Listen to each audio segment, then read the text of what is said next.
Well, the cruising's over for the summer for the most part. And I'm looking at my water puppies. I had two of them set up for bilge pumps, and both of them stopped working. I've removed them now.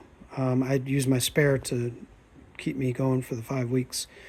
But the question is, why they stopped working? They're like $400 pumps, and these are only like a year and a bit old.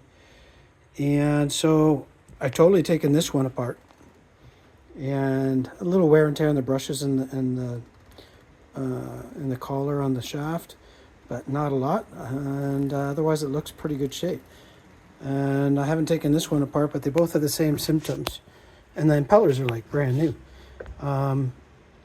So they did obviously get tight, probably over the course of not pumping for a while, but also just buildup of material on the inside. And I used this 12-volt battery here to get them to spin both right after removal, and then also without the impeller. And I was able to get them to spin without the impeller once or twice, and now they're just non-responsive completely. So I just ordered another one of these, but instead of ordering two, like having one as a spare, I'm just going to order one. So I'll have the two working ones in the boat, and we'll see how it goes, because I'm not buying $400 pumps times two every year. You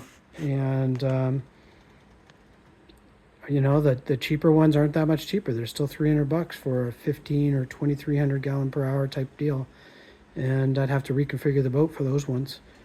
Reconfigure how the bilge works for those ones. I like these ones here. But I might have to find an alternative to the Jabsco pump. These water puppies, I don't know if I just... You know, it's like as if the fuses, the 15 amp fuse did not go, but it's like, you know, the fuses should have gone before the motors kind of thing. So means to me that the motors are too frail for a 15 amp fuse.